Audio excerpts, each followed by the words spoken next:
pero en este momento de pandemia que impresiona, que recrudece y que en las próximas semanas probablemente estemos con una situación sanitaria más comprometida, creo que es fundamental que todos estemos nucleados y encolumnados a través de Sumi para que en definitiva podamos hacer nuestro trabajo de la mejor manera posible y ayudar a la mayor cantidad posible de pacientes a salir adelante. El grupo de trabajo, como decía en el flyer, está integrado, además de mi participación, por la de Pedro Alzugaray, Rodrigo Beltramelli y Martín Angulo. Ahora Pedro les va a contar un poquito cómo vamos a desarrollar esta actividad y ya comenzamos con las etapas que tenemos previstas. Así que bueno, muchas gracias a todos. Tenemos 127 en este momento, así que es una alegría grande poder largar en esta ocasión esta actividad.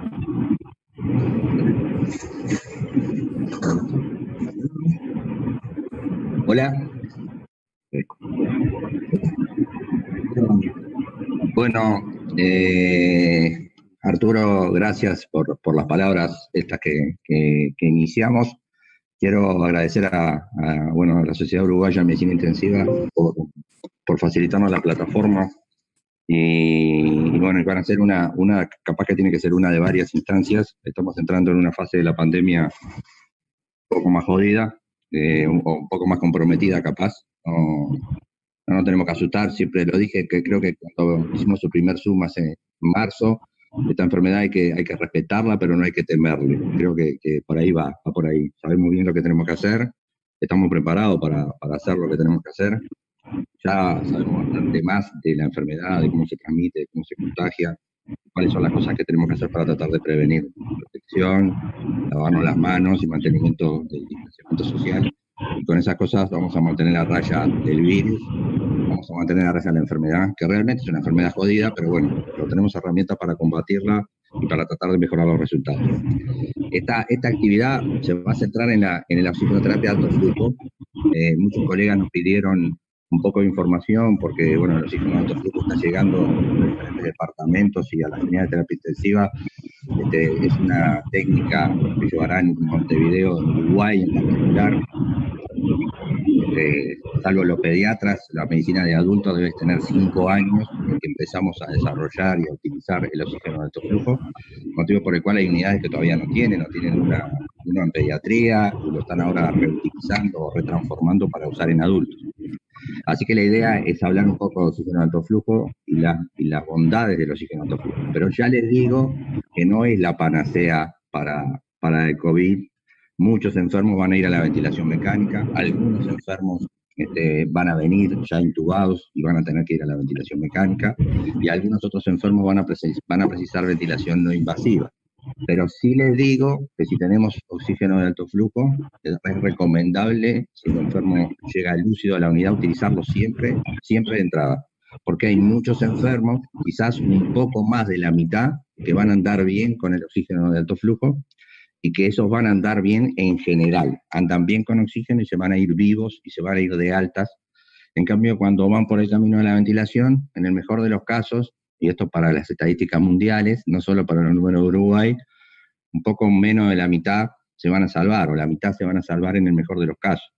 Aunque hay reportes de mortalidades más bajas, en general, cuando van a la ventilación mecánica, la mortalidad es más alta. Después igual vamos a hablar algo del no retraso, de la ventilación, etcétera, que sigue siendo un tema importante en la toma de decisiones de los intensivistas.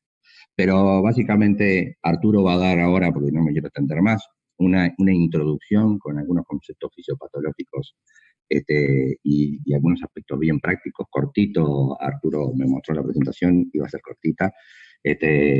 Y después Beltramelli también va a dar una presentación de la bondad del OAF o la utilización del OAF, que es bien aprovechable. Cualquiera de las dos charlitas van a ser aprovechables, me parece.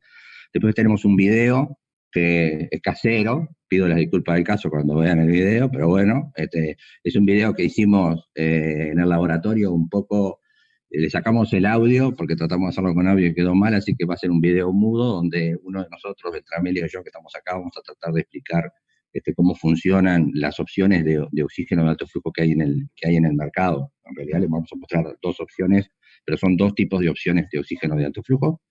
Y después vamos a dejar abierto un panel de preguntas y discusión, Martín, Arturo, Beltra, yo y todos los expertos que hay del otro lado, que hay bastantes, porque hay de todo allí, pero creo que todos hoy somos un poco expertos en esto, a pesar de que el presidente dice que en un mes va a formar gente para atender pacientes, dijo ayer en la conferencia de prensa, sabemos bien que, bueno, eso es seguramente para no generar alguna alerta o alarma pública. Los intensivistas somos los que estamos acá, no van a haber más, no van a haber más, lamentablemente, y nosotros vamos a tener que arreglar para resolver todos los problemas que esta pandemia desafiante nos presente en el decorrer de los meses antes de la vacuna. Adelante, Arturo. Dale, muchas gracias, Pedro. Ahora voy a compartir mi pantalla, son 4 diapos.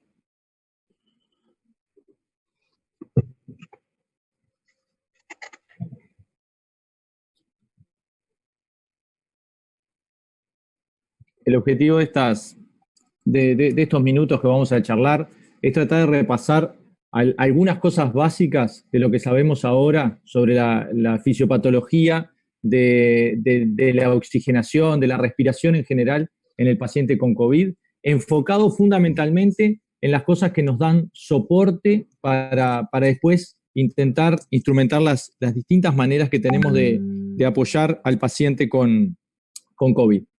En principio, arriba a la izquierda tenemos un esquema que nos va mostrando dos aspectos que yo considero fundamentales que tenemos que tener claro de esta enfermedad.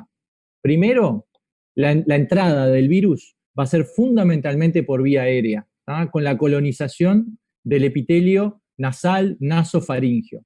De ahí la importancia fundamental del test diagnóstico a través del hisopado, ¿verdad? Para nosotros sigue siendo la herramienta con la que nosotros vamos a hacer diagnóstico de que el virus está en la mucosa, ¿sí? Deben haber escuchado por ahí también en la prensa que hay algo de controversia sobre si todas las PCR nos van a dar un diagnóstico certero o no. En definitiva, no le podemos pedir a las herramientas más de lo que las herramientas dan, y la PCR es un sistema de amplificación que, partiendo de una base de que se toma la muestra a nivel nasofaringeo, esa amplificación con la termocicladora nos va a dar la posibilidad de saber si hay o no fragmentos virales en la mucosa del paciente.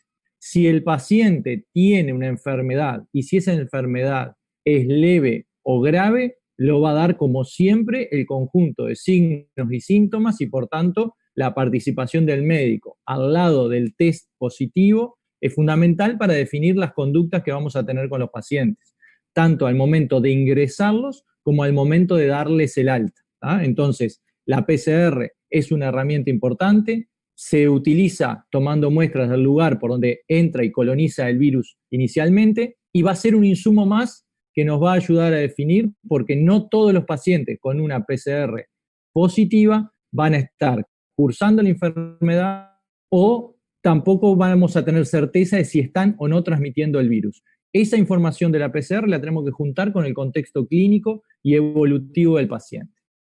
La mayoría de nuestros enfermos o de los positivos que tenemos en la comunidad van a tener esta colonización a nivel nasofaringeo y van a tener la posibilidad de que su enfermedad sea grave si esta infección se traslada al resto del árbol bronquial y el tejido pulmonar, y desde allí pasaje al sistema capilar pulmonar, que es el cuadro que tenemos a la derecha, y mientras están también en el sector nasofaringeo la posibilidad de tener compromiso del sistema nervioso central, ¿tá? Estas son las tres patas grandes que vamos a ver parcial o gravemente comprometidas en nuestros pacientes en CTI cursando una enfermedad, ya sea entre moderada y grave, como los tenemos en intermedio, o pacientes extremadamente graves cuando están en CTI con ventilación invasiva, ¿ah? Hay que acordarse de esto: nuestra enfermedad va a tener un compromiso de vía aérea y tejido pulmonar, de capilares pulmonares y de sistema nervioso, tanto a nivel del sistema nervioso central, como es la posibilidad de hacer una encefalitis, como la alteración del sistema de control de la ventilación, que nos va a influenciar en el trabajo respiratorio, la sensación de disnea y la respuesta que vamos a tener a cualquier soporte respiratorio que hagamos del paciente.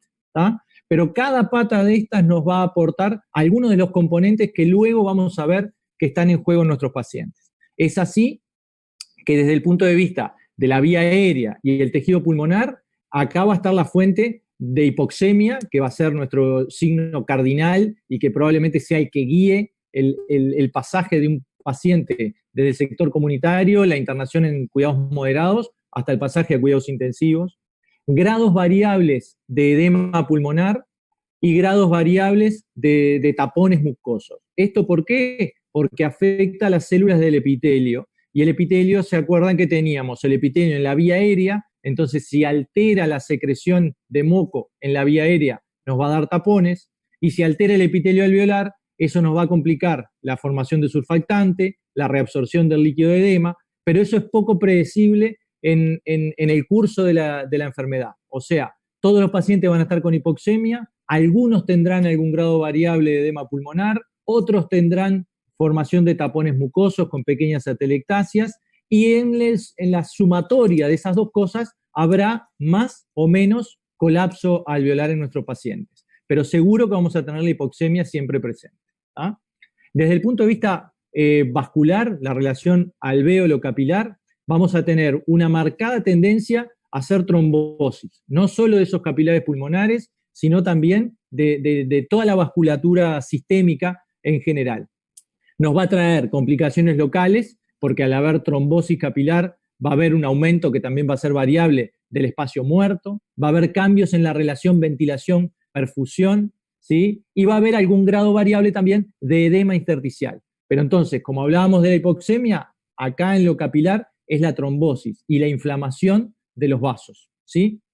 Después, a nivel del sistema nervioso central, lo que les mencionaba, la posibilidad de que el paciente desarrolle encefalitis. El virus tiene un tropismo particular hacia el tejido nervioso. También nos va a afectar el drive respiratorio, o sea, la parte neurológica que nos comanda la respuesta frente a hipoxemia, acidosis, edema pulmonar, todo ese circuito de retroalimentación desde el tejido pulmonar o desde los capilares hacia el sistema nervioso central, generando la respuesta con más o menos trabajo respiratorio, la sensación de disnea, y lo que figura ahí como BPH es la vasoconstricción pulmonar hipóxica, que se acuerdan que lo que intentaba era optimizar la presencia de sangre en los sectores pulmonares que se conservaban abiertos para que el tejido pulmonar tuviera su máxima eficiencia a la hora de intercambiar oxígeno y anhídrido de carbono. Entonces tenemos esta enfermedad que nos afecta a estos tres polos, en el que cada uno puede generar un perfil un poco distinto del paciente, y volvemos a lo que aplicamos con la mayoría de las patologías. No todas las recetas van a aplicar a todos los pacientes, pero seguramente si logramos identificar en nuestros pacientes cuál de estos tres componentes es el más afectado o cuál es la combinación que tiene nuestro paciente, probablemente tengamos más oportunidades de elegir una herramienta de tratamiento adecuada para el mismo. ¿Tá? Esto además nos ayuda a darle soporte a los otros dos componentes de nuestro tratamiento estándar. Vamos a tener un soporte respiratorio que intentaremos que sea parcial y no llegar a la intubación, pero como decía Pedro, hay un grupo de pacientes que lo va a necesitar y tenemos que identificarlo, pero también tenemos un componente inflamatorio y por lo tanto el rol de los corticoides y una gran tendencia a la trombosis intravascular. Y de ahí el rol de los anticoagulantes en el tratamiento de esta población de pacientes. ¿No? Que desde el punto de vista respiratorio, entonces, nosotros vamos a enfrentar pacientes que de alguna manera van a tener una combinación de respuestas que va a ser particular para ellos. Por un lado, a la izquierda tenemos la reactividad vascular hipóxica, o sea, pacientes que se van a saber defender más o menos frente a la hipoxia, redistribuyendo el flujo pulmonar. Al mismo tiempo, esos pacientes van a tener una respuesta de su sistema de control de la ventilación que les va a generar mayor o menor disnea. De esta combinación van a surgir pacientes que van a tener trabajo respiratorio, y vemos aquí trabajo respiratorio aumentado y trabajo respiratorio disminuido, ¿sí? mezclado con su sensación de falta de aire. Mientras que vamos a tener por este otro lado pacientes con una respuesta vascular hipóxica adecuada. Si pueden apagar los micrófonos, les agradezco, así no hay ruido de interferencia.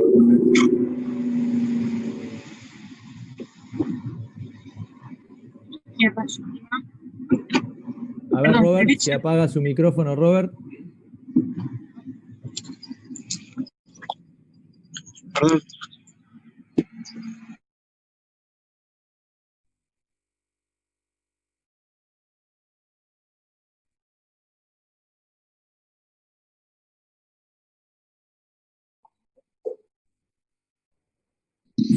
Arturo, quedaste muteado.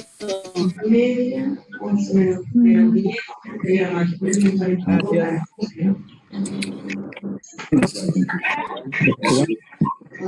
Tenemos como mucho ruido de fondo de mucha gente hablando. A ver si, Sumi, si me apagan todos los micrófonos y me habilitan solo a mí. Es las admisiones ahí.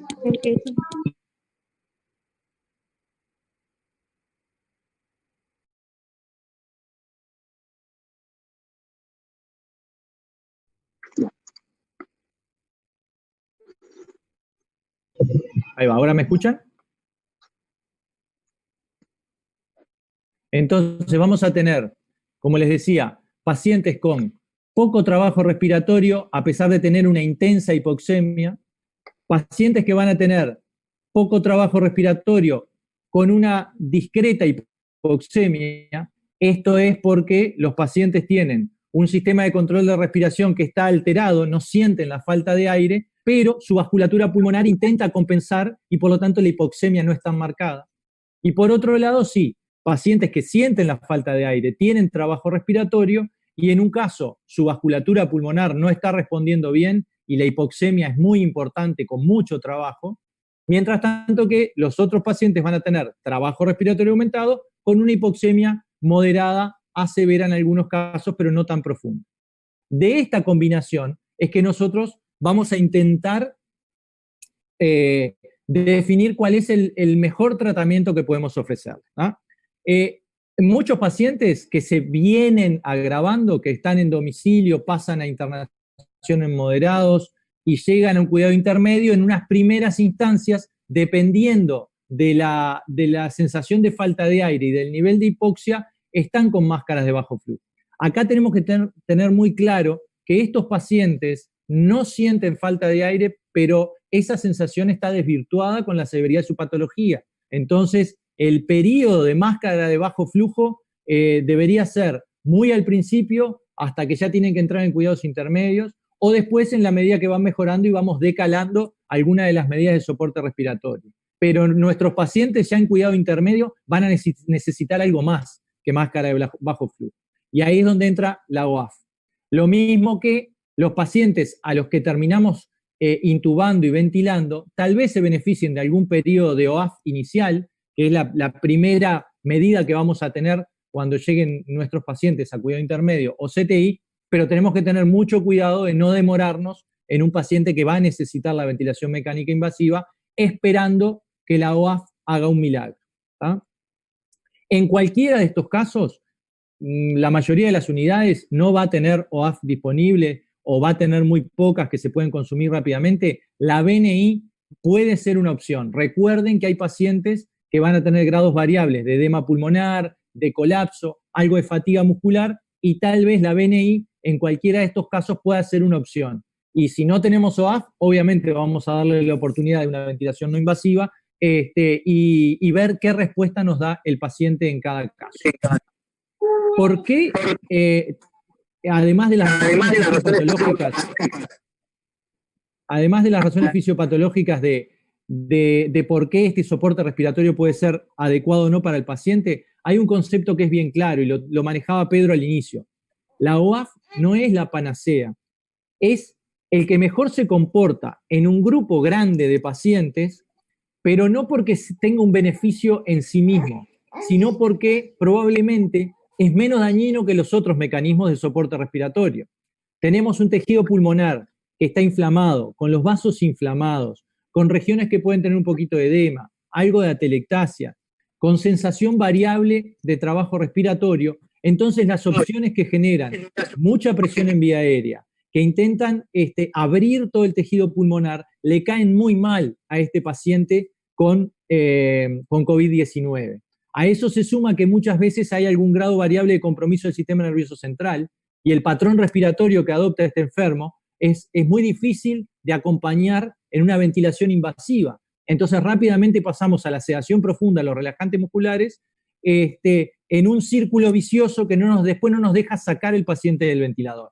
Entonces, impresiona que con cierto soporte fisiopatológico, estos mecanismos que ahora estamos conociendo van a estar en juego en grado variable en nuestros pacientes y la OAF parece ser la mejor opción dentro de los esquemas de tratamiento que tenemos en nuestros pacientes, ¿tá? Estamos aprendiendo sobre la marcha, pero da la sensación de que nuestra toma de decisiones tiene que pasar por ahí. Finalmente, para dar paso a las otras instancias, ¿es seguro utilizar OAF dentro de una unidad de cuidado intensivo o de cuidado intermedio con un paciente que está aerosolizando virus cuando está en la parte activa de su enfermedad? Bueno, ese fue nuestro gran temor inicial, porque evidentemente las cánulas de alto flujo pueden llegar a trabajar con 60 o 70 litros minuto, generando una gran aerosolización. Y a partir de ahí y de trabajos previos se empezó a medir cuánto dispersaban esa nube de gas cuando utilizamos distintos soportes ventilatorios. Si ven aquí a la izquierda, tenemos el análisis de lo que son varias máscaras de BNI y cuánto pueden aerosolizar, ¿sí? Dependiendo, esto es un análisis de marca, no viene al caso, pero dependiendo del tipo de máscara que utilicemos, de la variedad, de la combinación de soporte y PIP que utilicemos, o sea, cuanto más soporte tengamos, cuando peor control de las fugas tengamos en la BNI, más va a ser la aerosolización. Y que en términos generales hay casos reportados, acá se ve 95 centímetros, 1 metro, en algunos casos ya con 18 de soporte, que es exagerado, es solo para un análisis científico de respuesta del equipamiento, puede tener más de 1 metro de aerosolización, ¿tá? Eso es la aerosolización que depende directamente del chorro de aire. Obviamente que en una habitación cerrada, este chorro de aire está alimentando una nube y un vuelo de partículas virales que puede exceder esa distancia. De ahí la necesidad de protegernos bien cuando nosotros ingresamos, de minimizar en la medida de lo posible las fugas y la aerosolización desde el paciente e intentar mantener una adecuada ventilación del espacio en donde está el paciente internado, ¿tá? De ahí los 3 pilares que venimos repitiendo en todos lados, que son la clave de la buena asistencia en terapia intensiva. Personal entrenado, tecnología adecuada y un espacio físico, una estructura que nos permita hacer un adecuado manejo de la enfermedad y del paciente en esas condiciones. Con las cánulas de alto flujo, la capacidad de dispersar per se de la técnica son mucho más altas que con la BNI, pero este mismo año se empezaron a generar investigaciones sobre cómo minimizar eso. Y resulta que cuando utilizamos acá arriba las cánulas de alto flujo cubiertas por un tapabocas quirúrgico, incluso con niveles elevados de flujo, 60 litros minutos, la dispersión documentada cae a 17 centímetros. ¿Ah? O sea que es mucho menos dispersante de partículas que cualquiera de los sistemas de BNI que van de un rango de 40 centímetros a 1 metro. ¿Ah? Tenemos que pensarlo en términos de cercanía con el paciente, qué cosas vamos a hacer y tener en cuenta que si el paciente está utilizando el barbijo quirúrgico por arriba de la cánula de alto flujo, la dispersión va a ser extremadamente baja. Por supuesto que tenemos que tener los otros 2 pilares igual que para la BNI. Equipo acorde a la exposición que vamos a tener al virus y a lo que vamos a interactuar con el paciente y una ventilación ambiental que sea lo mejor posible para minimizar esa nube que va persistiendo por un tiempo más prolongado y a distancias más prolongadas que estos 17 o 20 centímetros de dispersión directa. Entonces, básicamente lo que intentamos cuando hacemos oxígeno de alto flujo es colocar un barbijo quirúrgico. La pantalla facial es es opcional dependiendo de la disponibilidad que haya, de la tolerancia del paciente. Recuerden que una de las virtudes de la OAF es su alta tolerancia y su capacidad de dar al paciente más movilidad y control de sus actividades cuando está en la cama. Por lo tanto, una cánula con un barbijo quirúrgico parece algo razonable. Se le permite al paciente, obviamente, cuando está solo en la habitación, retirarse el barbijo para maximizar el confort, y estar con una pantalla facial puede ser más complicado. Lo mismo que con la BNI. No tenemos posibilidad de agregar un sistema de tipo barbijo quirúrgico por encima de la máscara de BNI. Podemos usar una pantalla facial, pero depende mucho de la tolerancia. No se olviden que además el paciente ya está tolerando el arnés de la BNI, y colocarle además una cincha a nivel frontal con la pantalla facial puede ser extremadamente incómodo. Bueno, no quería aburrirlos más, me parecía que teníamos que hacer un repaso medio breve de estas 3 o 4 cosas que nos guían la toma de decisiones, elegir cuál es la mejor herramienta terapéutica, y damos paso a Rodrigo, que les va a hablar específicamente de la técnica de la oxigenoterapia de alto flujo.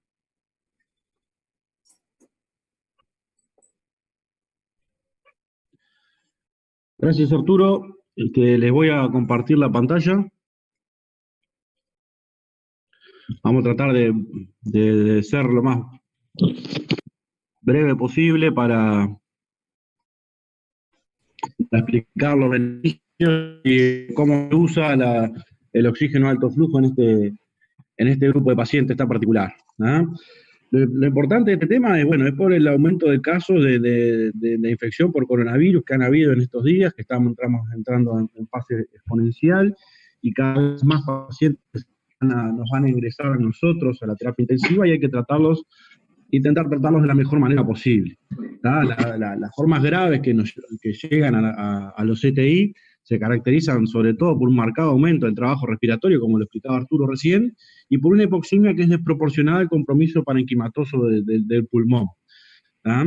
Y bien sabido está, y bien demostrado está, que la mortalidad de los pacientes que llegan o que requieren de ventilación mecánica es muy alta.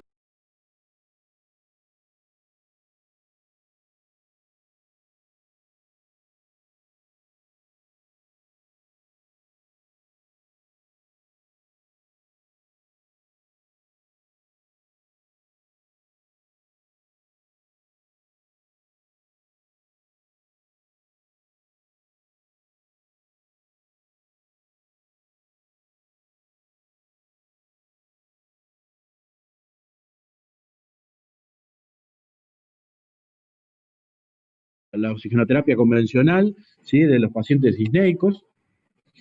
También mejora los parámetros gasométricos, mejora los niveles de CO2, mejora los niveles de pH, ¿sí? Incluso en pacientes EPOC, ¿sí? Al principio se pensaba que este tipo de dispositivo no podía usarse en los pacientes hipercámnicos porque liberaría la vasoconstricción pulmonar hipóxica y agravaría la insuficiencia respiratoria, pero esto se demostró que no es tan así, sobre todo en los pacientes EPOC con niveles de hipercapnia leves, menores de 55, puede usarse con seguridad siempre y cuando se haga una monitorización adecuada. Todo esto de la satisfacción del trabajo respiratorio, la mejoría de los parámetros ventilatorios, se traduce en una menor necesidad de intubación orotraqueal de los pacientes con insuficiencia respiratoria, cuando se los compara con los mecanismos convencionales de oxigenoterapia. Inclusive, esto es un trabajo del 2015, disminuye la necesidad de intubación cuando se compara con la ventilación no invasiva, y esto es superior en pacientes con niveles de PAFI más bajos. Este es otro análisis que muestra cómo disminuye la necesidad de progresión a la ventilación mecánica, y ya Arturo explicaba y mostraba cómo los pacientes que van a la ventilación mecánica tienen una mayor mortalidad en este tipo de pacientes. Y esto se traduce en una mejor sobrevida de los pacientes con insuficiencia respiratoria. Es un método seguro que prácticamente no tiene contraindicaciones formales, salvo el paciente que esté preparo o con una insuficiencia respiratoria severa, con compromiso de conciencia severo, o si tiene niveles de hipercapnia muy altos, mayores de 55, 60, ¿tá? Y es fácilmente de implementar y fácilmente de monitorizar. Prácticamente la monitorización es clínica, ¿sí? Con la frecuencia la frecuencia respiratoria, se tiene que ver una disminución de la frecuencia respiratoria a medida que se va aumentando los flujos administrados, tienen que desaparecer los tirajes, mejoría de la saturación de pulso y del nivel de conciencia. En suma, el alto flujo mejora los parámetros gasométricos y fisiológicos, disminuye la necesidad de ventilación mecánica, tiene más días libres de ventilación mecánica cuando se lo compara con los métodos de oxigenoterapia convencional. Esto se traduce en una menor mortalidad de los pacientes y es seguro y con pocas complicaciones. Ahora, cuando empezó todo el tema de la pandemia, al principio se pensaba que estos mismos dispositivos no podían utilizarse por el riesgo de dispersión de los aerosoles y demás, pero después hay mucha literatura. Prácticamente se está publicando un trabajo cada 2 días del uso de oxigenoterapia de alto flujo en pacientes con COVID, ¿tá? Pero yo me voy a basar básicamente en las guías de la OMS y de la Survival Sepsis Campaign de fines del año pasado, de principios de este año, que establecen 2 puntos claros. El primer punto es cuándo iniciar el soporte de oxígeno, ¿sí? Hay una fuerte evidencia que demuestra que iniciar el soporte de oxígeno cuando el paciente desatura por debajo de 92 o 90% inclusive, y no administrar oxígeno cuando el paciente tiene una saturación más allá de 96%. Y esto está demostrado desde hace varios años, pero este es el trabajo más grande, es el trabajo IOTA, que metió como 7.000 y pico de pacientes. Los pacientes se buscaba un objetivo de saturación de 97% o superior, tenían bebida que los ubicaban con un target de objetivo de saturación del 96%. ¿Sí? Esto es un gran metaanálisis con una cantidad de pacientes y demostró una menor sobrevida en los pacientes que se buscaban objetivos de saturación más altos. Y la Survival Sepsis Campaign, la guía de la OMS, recalca eso. El otro es el uso de alto flujo por encima de la terapia convencional en los pacientes que ingresan. Esto tiene un nivel de recomendación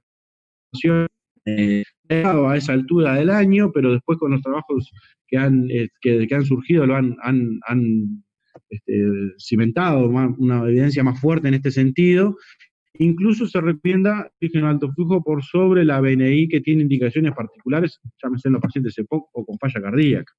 Y para esto me basé en este trabajo de un grupo de Filadelfia, ¿sí? Que lo que comparaba la mortalidad en pacientes que eran tratados con oxigenoterapia de alto flujo con los que iban a la intubación, y se ve que la sobrevida de los pacientes tratados de forma invasiva con oxígeno exterior no se lo comparaba con los pacientes que eran ventilados, un 35% de mortalidad en los pacientes ventilados contra casi 1% de los que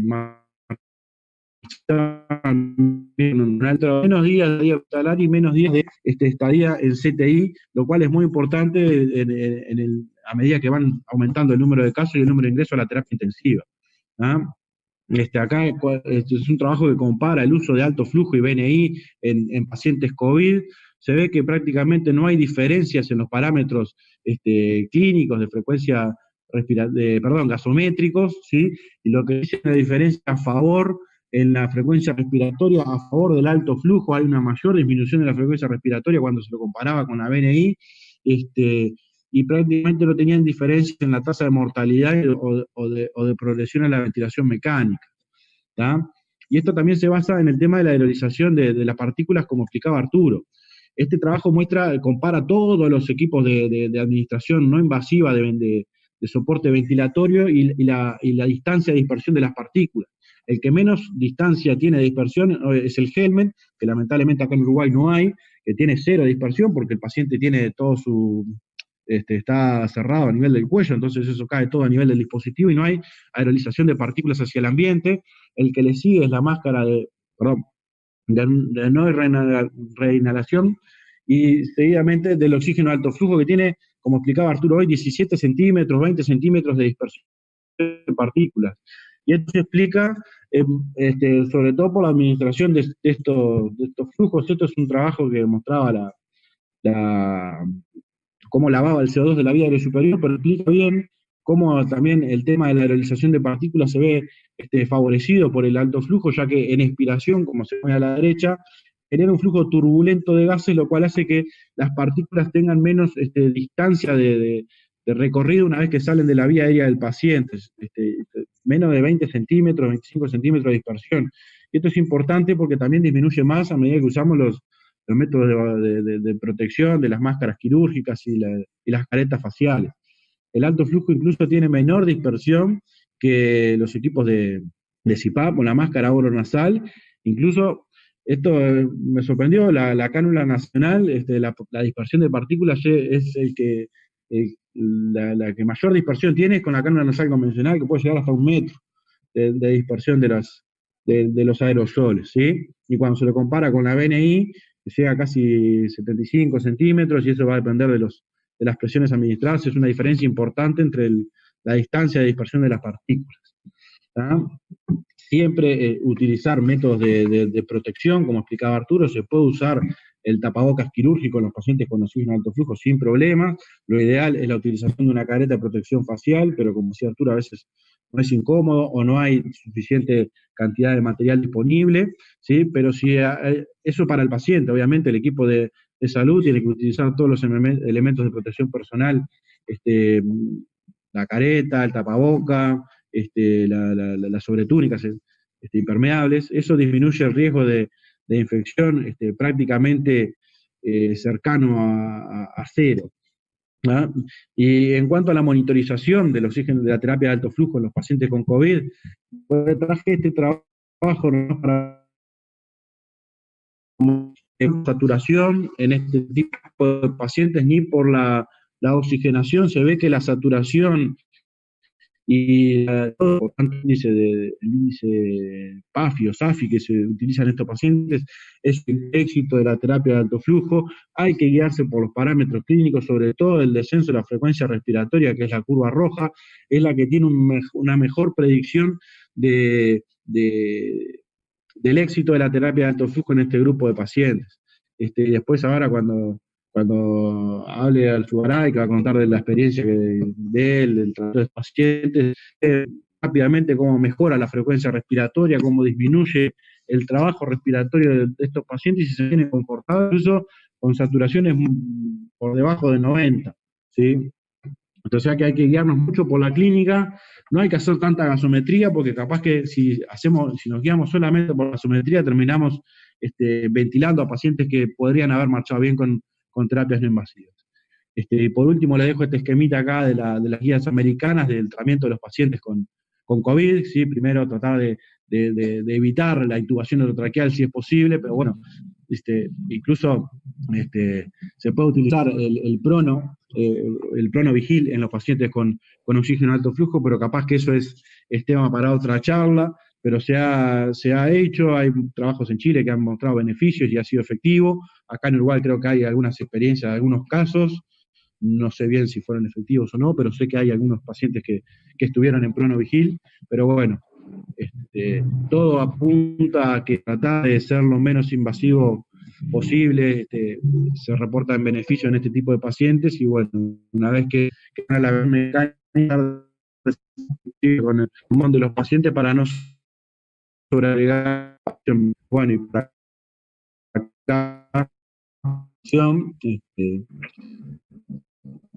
les voy a mostrar unos videos que preparamos con el Sugaray sobre el oxígeno de alto flujo para los que no lo conocen. Ahí el convencional. Rodrigo. Sí.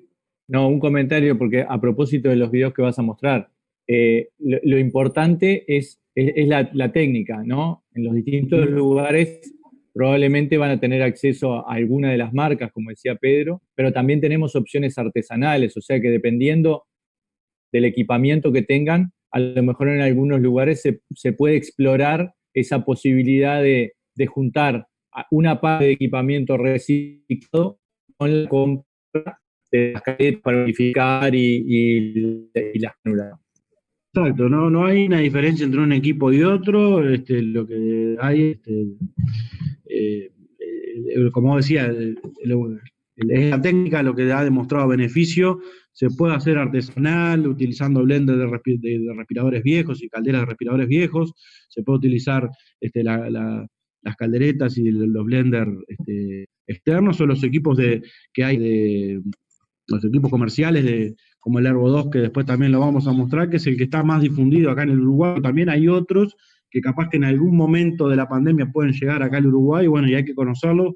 Son como los equipos de ventilación mecánica. Hay que conocer los equipos que disponemos y con qué equipo vamos a trabajar y adaptarnos a eso, ¿sí?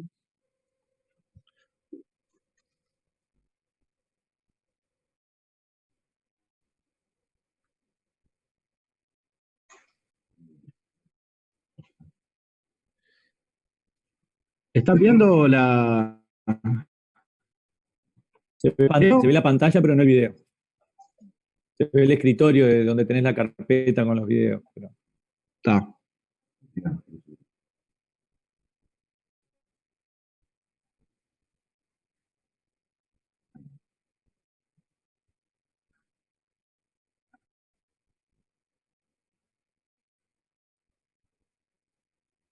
¿Ahí lo ven?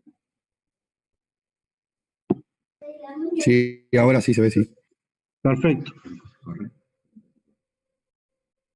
Bien. Ahí corre el video, sí.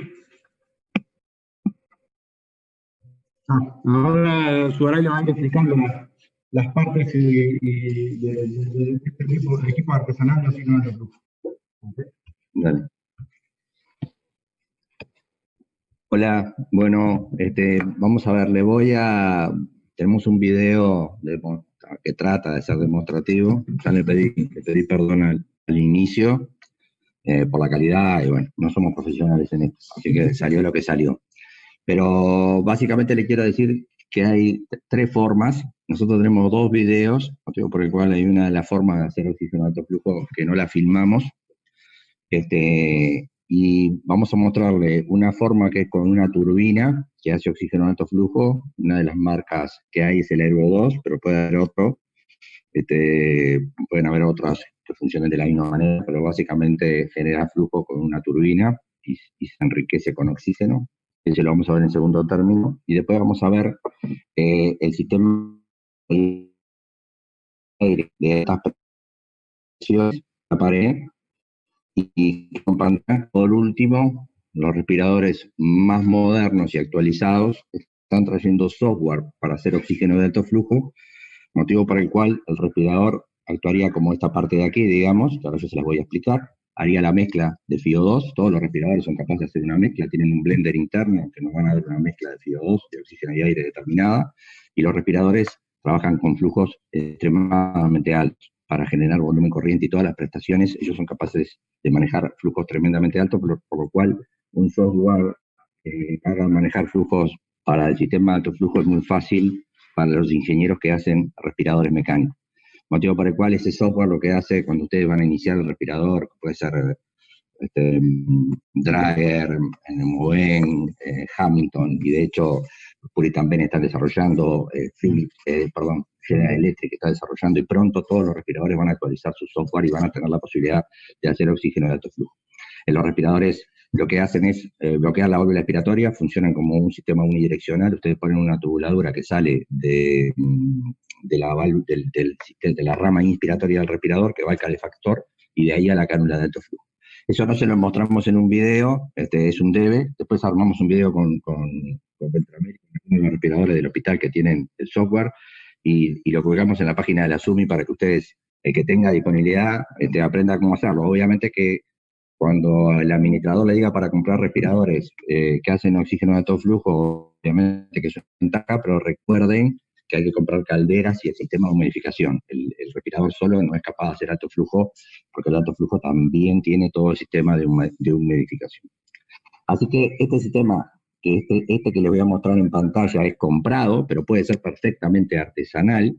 De hecho, los pediatras tienen muchos equipos artesanales. Él se conecta a la pared. Ahora voy a correr el video para que lo vean. Se conecta a la pared. Nosotros tenemos unas válvulas reductoras, porque estamos en el laboratorio, pero se puede conectar directo a la toma de alta presión de oxígeno y aire, como un respirador, exactamente igual que un respirador. Conectan el oxígeno, conectan el aire.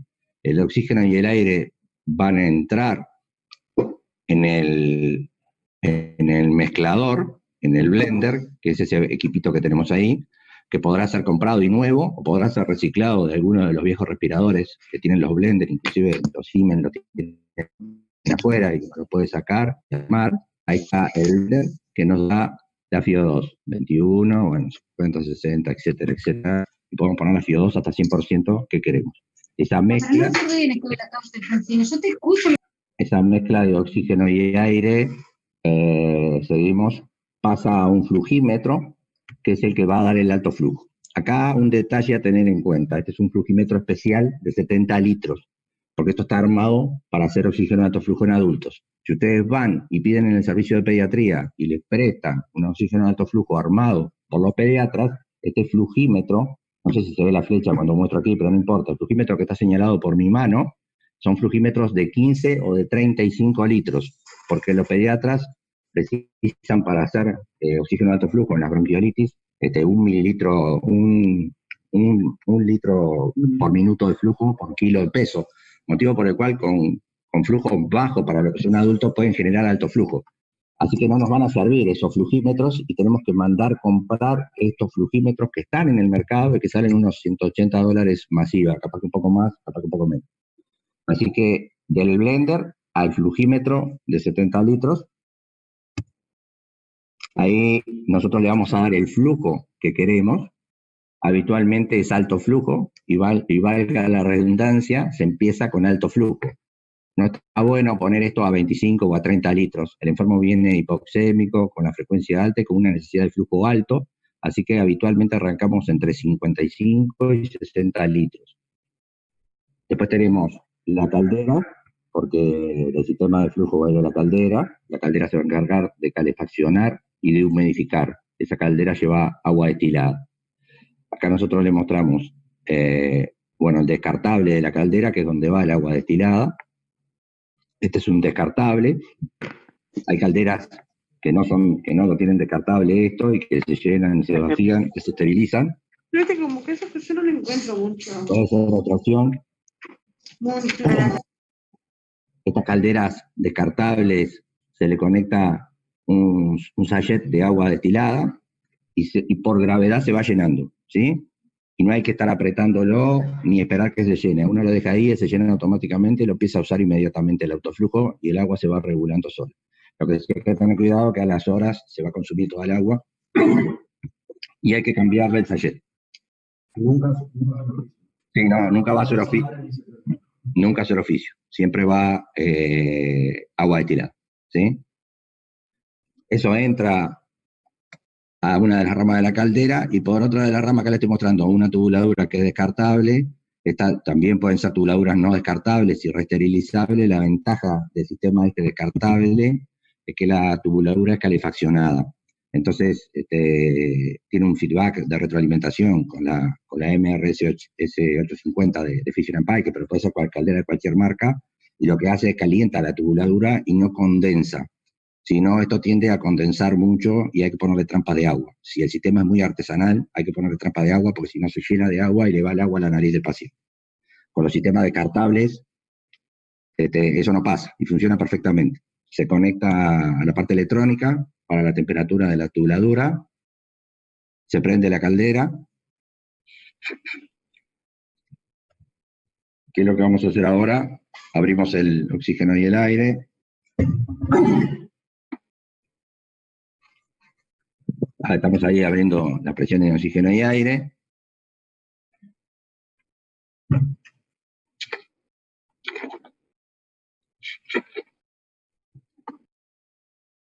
Enchufamos la caldera y la prendemos. Ahí damos la FIO2 que queremos. Habitualmente empezamos con 50% y el flujo, como les dije, flujos altos de inicio, ¿sí? Más de 50, yo les diría que empiecen con 60 litros, después bebemos. Y ahí empieza a mandar flujo, prendemos la caldera. Tienen una posibilidad para máscara y otra posibilidad para sonda orotraqueal. Ustedes regulan, hay que dejarlo apretado. Ahí está. Ustedes regulan y ponen para máscara porque lo van a hacer con catéter nasal. Porque estas calderas también sirven para ventilación invasiva, ¿no? la temperatura que te marca ahí, cuando uno lo pone para máscara facial, él automáticamente va a ir a 34 grados. Si uno lo pusiera para ventilación invasiva, va a ir a 37 grados. La diferencia es que inyecta el aire en la nariz y el resto de la calefacción lo hace el sistema anatómico, y si no, le inyecta el aire directamente en la tráquea, entonces lo calienta a 37 grados, que es lo que nosotros hacemos cuando respiramos el aire del ambiente. Y bueno, y ahí les muestro la cánula, que es lo que termina de completar el equipo, ¿sí? La cánula, que es lo que le explicaba Rodrigo. Hay 3 medidas, small, large y media, y hay que elegir entre el tamaño para cada agujero de cada nariz. De cada paciente, obviamente. Son muy confortables, son de silicona, blanditas, y el paciente le cambia la vida. Se lo puedo asegurar porque es lo que nos dicen los pacientes cuando le ponemos esto. Respiran tranquilo, baja la frecuencia y mejora la humidificación. Decirles que si optan por los sistemas, si se puede, y compran el sistema de tubuladura Caldera, sale unos 1.000 y algo de pesos, 1.800 pesos, son descartables, pero dura todo el tratamiento del paciente, y la cánula, que se puede reutilizar, la cánula nasal, sale $15. Se puede reutilizar por unos 3 o 4 veces. Gracias. ¿Lo hablamos? Dale.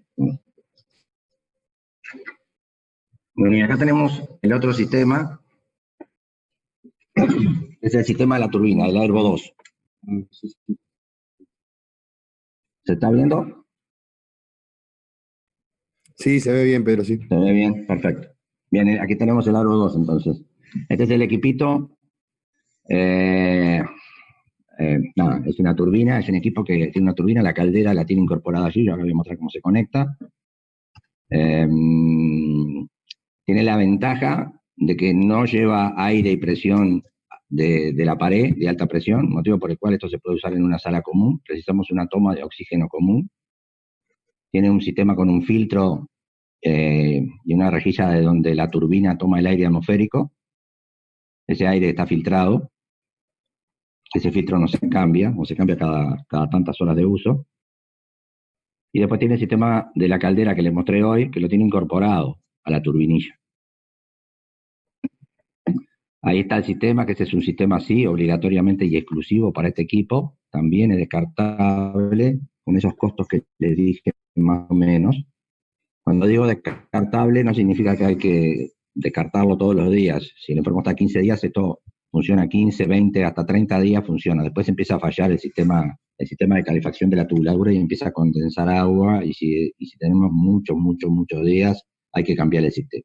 Viene todo incluido allí. Allí tienen el sistema que yo les mostraba hoy para ponerle agua destilada, que también es por gravedad y se llena automáticamente. La calderita ahora tiene un adaptador especial en L, porque a diferencia va directamente ahí a la L. ¿Arreglaste esta parte del video, Rodrigo? Bien. Editamos el video porque tuvimos una dificultad para poner esa caldera.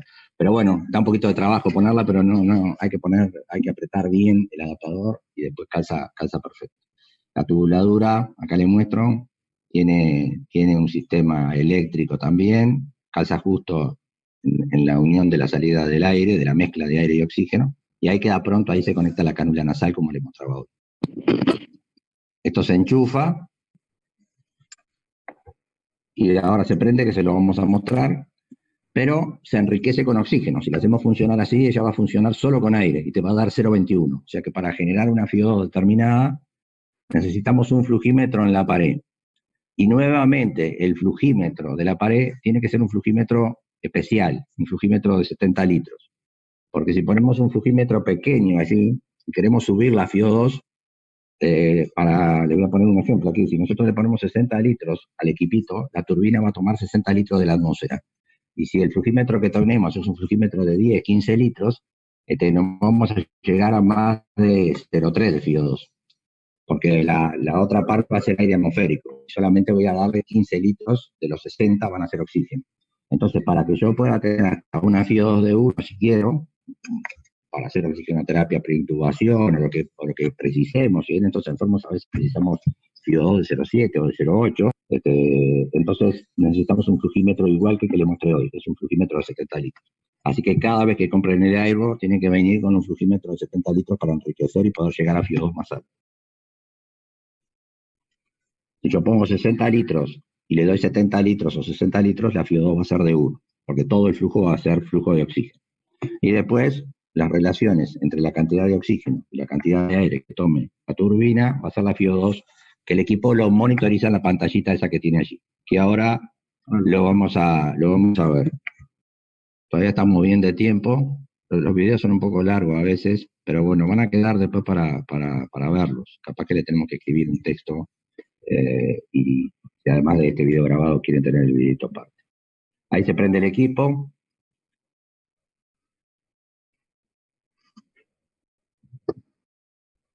Él demora un ratito, el equipo se desinfecta, que yo le voy a mostrar cómo, es muy sencilla la desinfección del equipo.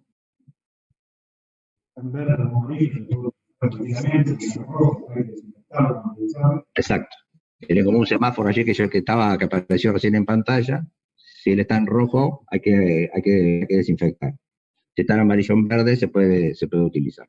Y él muestra allí temperatura, flujo y la FIO2. La temperatura y el flujo lo regulamos nosotros, y la FIO2 es lo que monitoriza de la cantidad que genera la turbina tomando del ambiente y el flujímetro de 70 litros que le ponen. Apretando las dos flechas se abre el candado a la vez, un ratito, ahí está, y ahí nosotros ponemos, obviamente estamos trabajando con cánula, le vamos a poner 34 grados centígrados, lo que les había explicado. Si esto lo pusiéramos en una traqueotomía o en un tubo orotraqueal, el tubo orotraqueal no lo vamos a usar, pero en traqueotomía sí se puede usar el Airbo 2, hacer oxigenoterapia en paciente traqueotomizado, le vamos a poner 37 grados. Si no ponemos 34 grados, recuerden, se abre y se cambia, y después él se cierra automáticamente a medida que cambiamos. Ahí lo mismo, apretamos los dos a la vez, y se abre el candadito, y le ponemos los 60 litros de inicio para estos pacientes.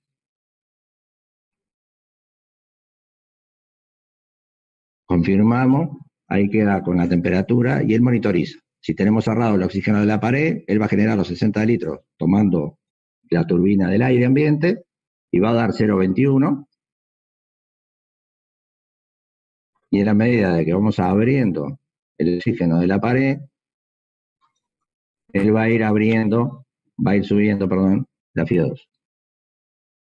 A 21 hasta 95. En realidad, la FIO2 puede llegar a 100% si yo le pongo los 60 litros ahí, ¿ok? Bien sencillo de manejar, nada, muy útil, y los enfermos realmente quedan confortables con esta técnica. Ahora viene la parte de la esterilización, ¿no? Y bueno, y la parte de la esterilización, nada, es ¿podemos adelantar un poquito, no? ¿Está en otro video? Sí, está en otro video. Le voy a mostrar 2 segundos. Si hay enfermeras en el auditorio, pero no importa, igual es bien fácil. El Airbo 2 tiene un sistema que es una tubuladura roja que viene dentro de la bolsa, dentro del bolsón de él. Esa tubuladura roja se conecta de la manera indicada en el manual, pero es de la salida de la mezcla a una de las tomas de los humidificador, y así se prende. Demora un ratito, y cuando él se prende de esta manera enchufado, él toma aire de la atmósfera caliente y lo hace circular por ese sistema durante 50 minutos, una cosa así, y cuando termina pone la lucecita del semáforo verde que está pronto para ser usado. O sea que cada vez que terminan de usarlo, se le hace este procedimiento de esterilización al equipo. Y la tubuladura que les mostré se tira, se descarta y se pone otra. Esa tubuladura sale 2.000 y pico de pesos. No, la roja no, perdón, la roja no se descarta, la que se descarta es la que usamos con el paciente. Esta roja se usa todas las veces para esterilizar. Él demora un poquito ahí, pero ahora va a adelantarlo. Ahí está. Cuando queda pronto, te dice el tiempo restante y va el conteo negativo hasta que queda pronto para ser usado de nuevo. Bien, por acá terminamos y quedamos a Bien. disposición para preguntas, Sí, Artur. Pedro, estoy recorriendo un An- poco el chat porque tenemos varias preguntas ahí por el chat, así que an- an- las vamos a ir tirando. Sí, Antes, Artur, solamente dos cosas. La primera, la primera felicitarte, Arturo, porque esta fue tu idea, un poco a pedido de algún colega ahora del sí, interior. fue Paysandú, fue Paysandú. A punto de partida, bueno, pero fue a pedido de algún colega del interior, empezamos a pensar algo que era más bien puntual y terminó siendo algo bastante general y bastante más útil, me parece, porque lo aprovechamos o lo podemos aprovechar todos. La cátedra de medicina con Arturo y el laboratorio de exploración con Martín, Beltramel y mi persona, nos ponemos a disposición en esta pandemia para cualquier duda que surja en cualquier aspecto, no solo por la experiencia que podemos tener nosotros hoy estando en Montevideo y teniendo más casos que algunos de los colegas que están en otro lado, aunque en el chat ahora están participando gente de Montevideo también y capaz que hasta han visto más pacientes que nosotros.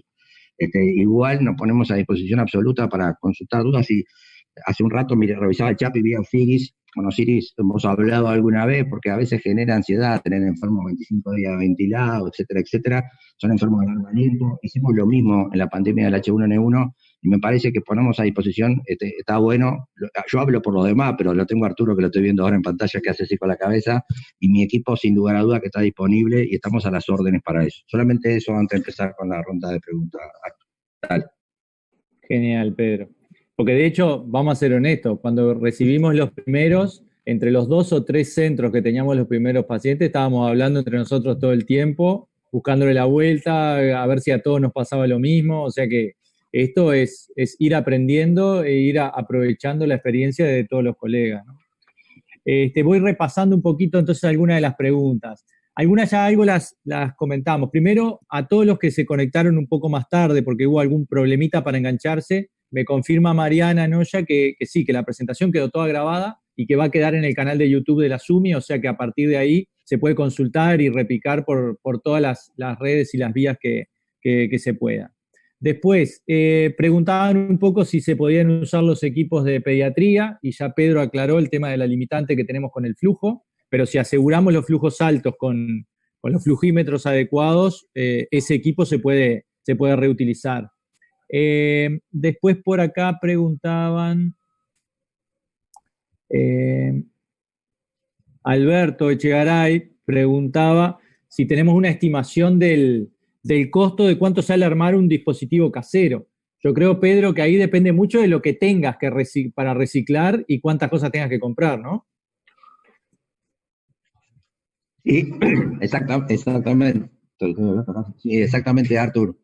Agarré como Sí, Mirta sí, Legrand comiendo y te hice la pregunta, perdón. estamos tal cual, pero exactamente, si uno tiene equipos en desuso y puede rescatar un blender, tiene calderas que no están en uso, rescata la caldera, nada, tiene todos los instrumentos, es solo armarlo y comprar un flujímetro de 70 litros que habitualmente no hay, pero que sale 100 y poco de dólares. Si uno tiene el blender sale unos 1000 y pico de dólares. Si uno tiene el blender y no tiene la caldera sale unos 1800 dólares. Motivo por el cual se ahorra 1000 y pico y con 1800 más un flujímetro arma uno. Y bueno, si uno no tiene nada y lo tiene que armar, casi sale lo mismo que comprar un Airbo 2. Capaz que el Airbo 2 sale 200 dólares más, pero comprar un blender, el flujímetro y la caldera, hoy por hoy, porque no hay calderas viejas, te venden calderas muy modernas y súper eficientes, pero salen 1.800 dólares la caldera, más los impuestos, etcétera, te quedan en casi 4.000 dólares, 3.000 y pico de dólares, y el Airbo 2 o algún similar andan en 4.200 dólares. Pero si tenés todo, Arturo, vos que tenés una experiencia de estar reflotando en la española y que es bien interesante, de ventiladores viejos, calderas viejas, en el hospital de clínica hemos hecho también alguna cosa parecida, nada, se puede tener oxigenoterapia de alto flujo gratis prácticamente, solamente con un flujímetro de 180 dólares, tener la oxigenoterapia alto flujo. Sí, o sea que como mensaje sería, si tenés que salir a comprar cada pieza por separado, más vale ir al importador que trae todo el equipo, ¿no? Porque te va a dar la seguridad de todo industrializado y todo ensamblado. Después sí, me parece que las dos cosas que son reciclables y muy importantes del equipo son esas, la mezcladora y la caldera. Allá en la española, varios de los equipos de pediatría utilizan mezcladoras de ventiladores y eso ha bajado el costo. Y estamos reciclando, hay muchos, los Puritan 7200 que ya no funcionan, le estamos reciclando, sacando las calderas, pero tenemos que tener personal técnico que pueda hacerlo, no digo solamente para unir y quedar funcionando, ¿no? Entonces, si tenemos personal técnico que sea capaz de desmontar esas piezas y de ensamblarlas con conocimiento de ingeniería y electrónica, terminan siendo equipos tan eficientes y mucho más baratos comparados con el comercial. A ver quién más está haciendo preguntas por acá. Martín tiene la mano levantada, Angulo. Dale. Sí, no, una cosa que quería comentar, digo, por un lado, el hecho de, capaz que lo que Pedro o Rodrigo lo dijeron y me lo perdí, pero el hecho de poder en el OAF regular en forma independiente la FIO2 y el flujo que le damos al paciente, o sea, nos permite trabajar sobre dos aspectos que están vinculados a lo que vos mencionabas al principio de tu charla, ¿no? A través del manejo de la fracción inspirada de oxígeno, poder apuntar a la hipoxemia que tienen los pacientes y a través del flujo que le damos, poder tratar de disminuir el trabajo respiratorio que tienen y bueno, la polipnea que tienen. Y eso me parece que es importante a la hora de saber identificar qué pacientes no están marchando bien con el OAF y en los que tenemos que pasar a otro tipo de soporte ventilatorio, sea ventilación no invasiva o ventilación mecánica invasiva. Y me parece en ese aspecto que capaz que lo más difícil de identificar a veces es aquellos pacientes que no están marchando bien por el trabajo respiratorio. Porque la hipoxemia ya sabemos en este tipo de pacientes que hay que ser, que es una hipoxemia muy severa y que tenemos que ser más tolerantes del chip que traemos de base. Y de última, si ya sabemos que esas son las reglas de juego y que tenemos que tolerar cierta hipoxemia, es más fácil identificarlo guiándonos por la oximetría de pulso. Pero el trabajo respiratorio aumentado, capaz que es algo que puede pasar más desapercibido, porque no tenemos una alarma que nos suene en el monitor que diga que el paciente está desaturando, y capaz que es más difícil de identificar. Y eso sí, creo que es algo que tenemos que tratar de seguirlo diariamente a este tipo de pacientes, porque en algún momento podemos llegar a tener que tomar la decisión de decir, por más que la hipoxemia de este paciente no ha empeorado, el trabajo respiratorio viene aumentando, y eso no hay tanta evidencia en COVID, pero sí en otras patologías está bien demostrado que el aumento del trabajo respiratorio, la polipnea mantenida, puede promover o aumentar el daño pulmonar. Entonces, creo que esos pacientes son los que tenemos que vigilar más de cerca y no minimizar, no cegarnos por el hecho de que capaz que la placa no está peor, que la hipoxemia no está peor, pero incluso esos pacientes pueden llegar a estar tolerando mal la oxigenoterapia de alto flujo y pueden ser candidatos a tener que avanzar en el soporte ventilatorio que le damos. Totalmente de acuerdo, Martín. De hecho, hay un par de preguntas que en el chat se están repitiendo. Una, por un lado, es en qué nos basamos para definir que tenemos que intubar al enfermo, ¿verdad? Y esa puede ser una de las claves, el trabajo respiratorio. Está claro que esto seguimos teniendo los mismos dilemas de siempre, ¿no? Cuando en cualquier patología probamos BNI y al final terminamos intubando un enfermo, la mayoría de las veces nos quedamos con la idea que lo teníamos que haber intubado 10 o 15 minutos antes de lo que finalmente lo hicimos. Entonces, esa duda no la vamos a poder sacar de encima en el pasaje de OAF o BNI hacia la intubación en el paciente COVID. También la experiencia que estamos teniendo con estos pacientes es que creo que es un mandato, y estoy seguro que Pedro ahora lo va a reforzar más, es que la saturación es lo último que vamos a mirar para decidir intubar un enfermo, El trabajo respiratorio es una variable a tener en cuenta. Por supuesto que si hay un paciente que agrega repercusión hemodinámica o disfunciones, porque tampoco hay que ser necio, hay que darle un soporte más invasivo y tampoco guiarnos por las placas. No sé, Pedro, no sé si hay gente del CASMO, del Británico o la médica que han visto varios pacientes. En mi experiencia nos da la sensación de que uno empieza con los corticoides y los primeros 7, 8 días puede seguir con la placa muy fea, con una saturación baja, sorprendentemente bien tolerada, y como que a partir del 8º día los pacientes que van a salir bien, como que hacen un clic y de a poco empezamos a ver que empiezan a ser capaces de mantener la misma saturación y trabajo con niveles de flujo más bajos y progresivamente con FiO2 más baja. No sé si vos lo has visto también así, Pedro. Sí, Artur, me parece bien importante, aparte cuando se están las preguntas en el chat, el tema de la toma de decisiones en este aspecto del tratamiento, capaz que es lo más complejo, ¿no? Que nos pasa en toda la patología, como vos recién acabás de hablar y decir, Arturo. Yo no tengo duda que cuando haya muchos números y nos muestren cómo andan los enfermos que van por el camino de OAF o BNI y que tienen que ir a la ventilación mecánica después, los que se retardan van a andar peor de los que se ventilan más precoz, porque pasa en toda la enfermedad. Ya hay mucha evidencia de que la ventilación espontánea forzada genera daño y es capaz de dañar al pulmón. Beltramelli está trabajando en eso, en un proyecto con presión esofágica. Es un tema que está en la agenda de los intensivistas, que antes no le dábamos importancia o no le dábamos tanta importancia, y hoy sabemos que el enfermo esté mal, desadaptado y ventilando mal es un problema para el paciente y para los resultados posteriores del enfermo.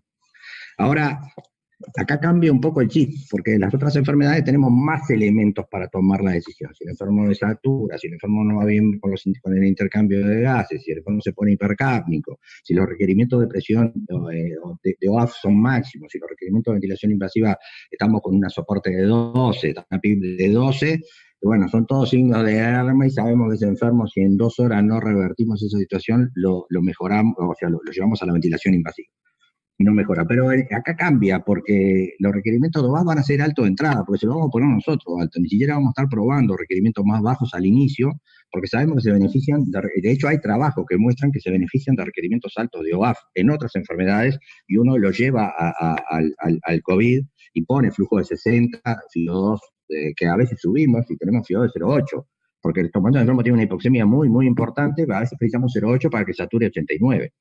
Entonces lo tenemos con 0,8 y con 60 litros. Y alguien podría decir, no, con 0,8 y 60 litros hay que ventilarlo. Y yo diría, no hay que ventilarlo. Y sí me voy a volver a centrar en lo que muy bien trajo a la discusión Martín. Que la frecuencia respiratoria parece clave acá. Y yo diría, de la frecuencia respiratoria tiene que ser nuestro buque insignia, como decimos a veces, para tomar esa decisión.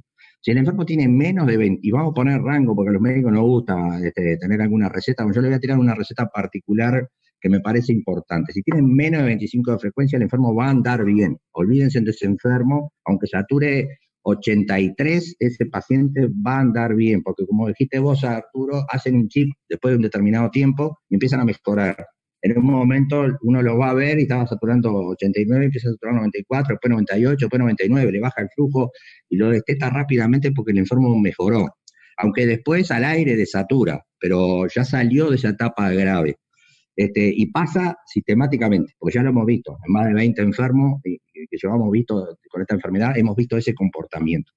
Cuando la frecuencia está entre 25 y 30, me parece que es ese amarillo que tenía el Airvo 2 ahí para usar por la esterilización.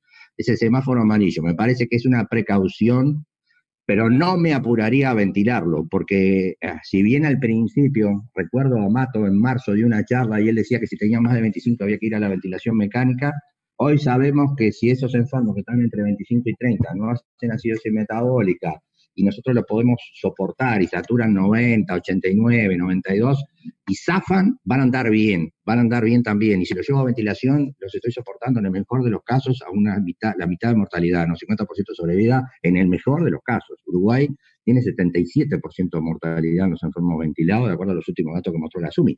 O sea, peor, si lo llevamos solamente va a tener un 20% de chances. Tampoco tenemos otras alternativas como ECMO o alguna otra alternativa más sofisticada, y si la tenemos es muy, pero muy puntual. Entonces, menos de 25 no me preocupo, entre 25 y 30 pongo ese semáforo, y cuando está por encima de 30, ahí empiezo a aplicar el criterio de las 2 horas. Si el enfermo tiene 34 y en 2 horas no logro zafarlo de esa situación, entonces yo ahí iría a la ventilación mecánica. Y no lo dejaría 3 días, porque si lo dejo 3 días, que me ha pasado, porque no soy un sabio en esto, y lo que digo después lo cumplo, porque después, lo he dicho varias clases alguna vez, el enfermo te levanta los pulgares. Y el enfermo te levanta los pulgares y te dice, no, doctor, yo estoy bien, no estoy cansado, tiene 35, o sea, porque el enfermo también participa en esa decisión. Y a veces nosotros en ese contexto aguantamos y aguantamos hasta que un día nos dice, estoy cansado, no puedo más, y ese día tiene, bueno, ya se agotó, ese día ya se agotó, y probablemente lo que decía Arturo, lo teníamos que haber ventilado 2 días antes o 15 minutos antes, o lo que fuera, siempre nos va a quedar esa duda, ¿cuál era el punto exacto para ventilarlo? Pero me parece que 30 yo pondría ese límite. Si la frecuencia está entre 28, 30, 28 para abajo, aguantaría. Si estaba a 25 me quedaría muy arriba de 30 y sobre todo arriba de 35, no esperaría más de un par de horas. Sobre todo arriba de 35, si en 2 horas no lo logro encaminar, tengo que intubarlo. No, yo no tendría duda en eso, porque seguro voy a fracasar. También habían hecho alguna otra pregunta sobre el tema del bono en el paciente con OAF o con BNI. Voy a hablar exclusivamente de los 2 o 3 casos en los que lo hicimos. Por lo general es mucho más cómodo con la OAF porque le da otra mayor movilidad al paciente, al equipo. Lo hemos usado de manera intermitente cuando por algún motivo nos parecía que no estaba rindiendo lo mismo la OAF con los parámetros con que habíamos empezado. Lo hemos hecho por periodos cortos, de repente 1 o 2 horas, con un paciente que todavía está colaborando con nosotros. Con la BNI es mucho más difícil de instrumentar, ¿verdad? Una posición en prono, con el arnés, la máscara, es casi que imposible.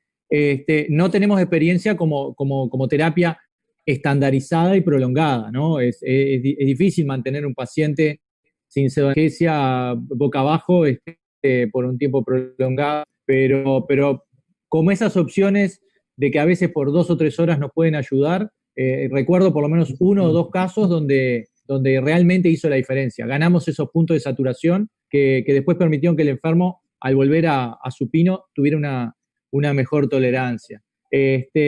Después, lo que hablábamos ahora, Pedro, el tema de cómo vamos destetando un paciente de la OAF, creo que las 2 claves son esas, ¿no? El paciente, en algún momento podemos ver que se mantiene el mismo nivel de trabajo respiratorio aunque le demos menos flujo, y después empezamos a bajar de a poco el aporte de oxígeno para ir controlando con la saturación, y sí nos ha pasado que el salto que damos a la máscara de bajo flujo, por lo general es con desaturación, y tenemos que volver de manera intermitente al último escalón con que teníamos al paciente en OAF, ¿verdad?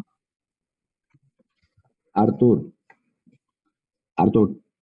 No, sí, un poco viendo la pregunta del chat, quiero contestar algunas que aparecieron ahí y creo que no se contestaron. Dale. Una que pregunta si se pueden esterilizar las tubuladuras de OAF. Sí, obviamente que si el sistema es artesanal, uno las va a poder esterilizar, son tubuladuras comunes, como la de los respiradores. A veces se pueden usar tubuladuras descartables muy, muy baratas y poner trampas de agua, porque sí, como el aire va calefaccionado, el aire va a 34 grados por dentro de la tubuladura, y en el ambiente a veces están los aires acondicionados prendidos, y hay 14 grados, 14 no hay, pero hay 20 grados, esa diferencia condensa, genera agua, y esa agua después se le llena la nariz, la cánula, etcétera. Por lo tanto hay que poner trampa de agua. Esas tubuladuras se esterilizan. Las tubuladuras de OAF, como tienen un cablecito para hacer la retroalimentación electrónica de la temperatura con el nebulizador, o sea, con el equipo, se pueden resterilizar, pero la resterilización sale más caro o casi igual que el insumo, porque se resterilizan con un gas especial, con peróxido. No hay en todos lados, y donde hay, cada esterilización sale bueno, no importa, es una explicación, yo estuve averiguando específicamente para ver si se podía, las bandejas entran en un número determinado y cuando uno hace el número de cuenta y la ampolla de peróxido, etcétera, etcétera, terminan saliendo 1.000 y pico de pesos cada reesterilización, cuando una tubuladura nueva de fábrica sale 1.700 pesos. Te ahorras 200 pesos, creo que no justifica ni vale la pena reesterilizarla. Si optamos por esa, el proveedor compra, no es caro. Un antibiótico mal hecho gasta 5 veces, 100 veces más que uno y va a dar mucho más resultados. Así que yo no me preocuparía, no son insumos de $500 ni de $1.000, son insumos de 1.000 y pico de pesos que para un centro de salud es nada, ¿no? Es muy poca plata. Después hay otra pregunta. Por lo menos, Pedro, en el escenario ahora de que la industria tiene stock, ¿no? O por lo menos hay flujo. Que la industria tiene stock. Para que bueno, si la industria se quedara sin stock, tendríamos que empezar a esterilizar. Pero el tema, la industria tiene bastante stock de tubuladuras y por ahora tenemos suficiente como para poder afrontar esto. Bueno, sí, podría pasar un desastre y en ese caso tenemos que reconsiderar esto. Las podríamos esterilizar, pero en términos de costos es más o menos lo mismo. Para que tengan claro, si la esterilizamos es más un tema de logística que un tema de costo. Después hay otra pregunta, que pregunta cada cuánto hay que reesterilizar el Airvo 2. El Airvo 2, cuando uno lo prende, le ponen el semáforo. Cuando uno lo va a usar y está amarillo, ya sabe que para la próxima utilización hay que poner el coso rojo y esterilizarlo. Si está verde, uno lo usa hasta que le avisa que está amarillo. Y esa es la última utilización y la próxima habría que reesterilizar el Airvo 2. Y después porque depende mucho de la cantidad de horas que los tengas en uso. O sea, totalmente. Después está la pregunta de Alberto Echegaray por allí, que pregunta si hay en el mercado. Yo te puedo, Alberto, mirá, los Airvo 2, que son los que se están comercializando ahora, los otros habría que ver para armar artesanales, pero los Airvo 2, que son los que hay más, porque de hecho los Vapotherm y hay muy pocos, y la gente que trae esos equipos ha vendido menos porque son más caros, y los insumos salen un poco más caros, entonces hay pocos en el mercado, y si uno pide, no sé cuánto demoran en venir. Los Airvo 2 ahora no hay en el mercado, pero están trayendo más o menos unos entre 6 y 10 todas las semanas, o sea, entre cada 7 y 10 días están entrando entre 6 y 10 equipos. Ahora viene una partida de 10, que creo que 6 van para el CASMU, pero hay equipos. Si uno llama al proveedor y se anota, él va haciendo una lista y está trayendo. Entonces, cada una semana y algo habría equipos para comprar. A esa pregunta puntual de ¿y quién es el proveedor? Bueno, ahí ya estaríamos haciendo un poco de propaganda, pero no, el proveedor es Elena Limitada, es el proveedor del Airvo 2. Después hay...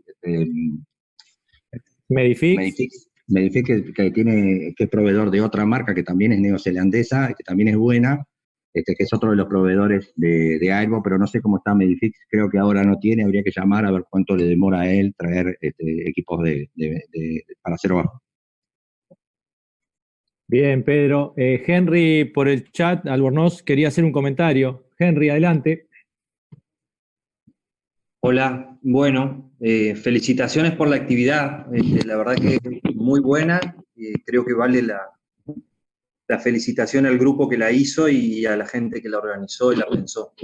No, yo quería hacer un comentario breve sobre algunas de las cosas que estamos viendo en el Ateneo de Mortalidad del Ministerio.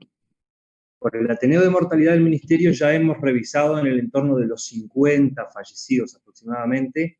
En realidad hay algunos que son COVID y otros que quedaron con la duda si eran o no y digamos para descartar.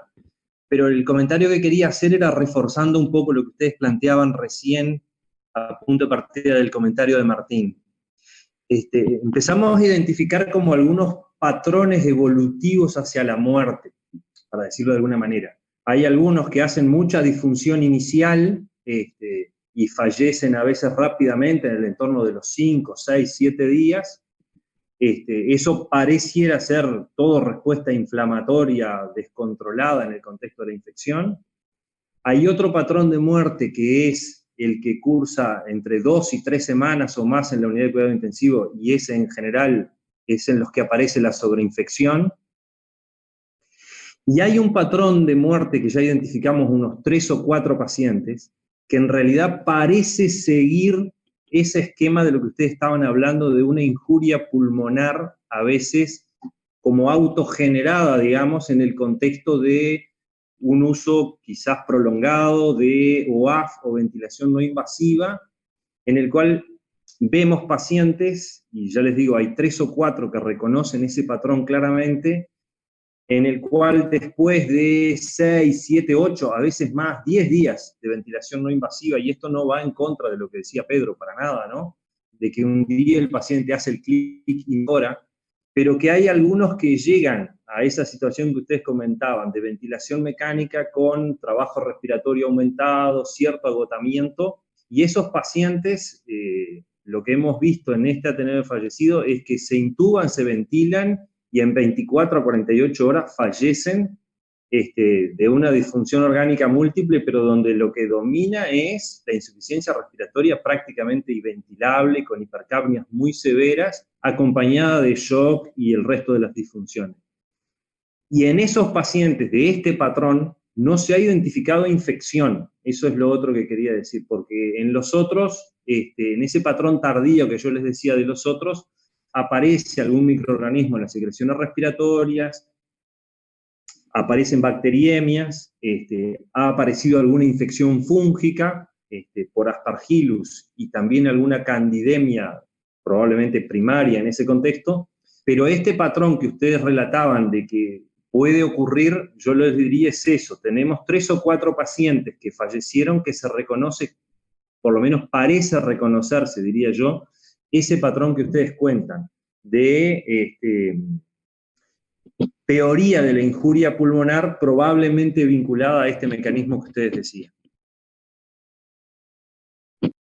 Muchas gracias, Henry. Evidentemente, en la medida que se pueda ir sistematizando y comunicando públicamente esa información, nos va a ayudar mucho, porque uno, por más que nos comuniquemos entre nosotros, no tenemos la capacidad individual de ir viendo todo el panorama y de ir sacando conclusiones. O sea que me parece que sería un aporte fundamental que desde el grupo de trabajo del Ministerio se pudiera ir sistematizando y comunicando esto que vos nos vas contando, ¿no? Con los aciertos y errores, porque las hipótesis y las teorías se van a ir adaptando al dato que vayas recibiendo, en definitiva. Entonces, teniendo en cuenta que la comunicación sea de repente con fechas claras para decir, bueno, a esta altura del año, con 50 pacientes, concluimos esto, y a lo mejor el año que viene, con 80 pacientes, la conclusión es otra, pero me parece fundamental. Creo que no tengo muchas más preguntas acá. No sé si Jorge Pinazo y la gente de Paysandú querían hacer algún comentario, porque en definitiva esto es culpa de ellos. Si Jorge no me llamaba para transmitirme esa inquietud, creo que esto no hubiera ocurrido, por lo menos no con tanto éxito. Tuvimos picos de más de 250 personas más o menos conectadas. Así que, Jorge, ¿andás por ahí? Hola, ¿me escuchan? Perfecto. No, digo, primero que nada, agradecerles a ustedes, Arturo, Pedro, sin duda por la capacitación. Ustedes son los que armaron el tema. Nosotros lo que, sin duda, que percibimos desde Paysandú, y nosotros que trabajamos en varias áreas de medicina intensiva del interior, que se venía con fuerza esta estrategia, que ustedes sin duda han insistido, y Pedro lo ha insistido desde el inicio, pero que sin duda muchos de nosotros, muchos del personal, nunca había utilizado oxigenoterapia de alto flujo en los pacientes en las unidades. Y tampoco el personal de enfermería y los licenciados tampoco tenían de alguna forma la capacitación al respecto, y bueno, sin duda alguna que nosotros más que nada agradecer, realmente sin duda ha sido un éxito, y las palabras nuestras son sin duda que de agradecimiento. Creo que es un momento donde la medicina intensiva también es una jornada que nos une, que nos integra, y que bueno, que de alguna forma somos un poco, en cierta forma, las estrellas de este momento, dada la evolutividad que ha tenido, y bueno, esperemos que este brote que lo que estamos padeciendo en este momento no se nos complique, y esto quede en masa pronte que en acción, sin duda alguna. Pero muchísimas gracias desde acá a todos, y bueno, esperemos más actividades de este tipo.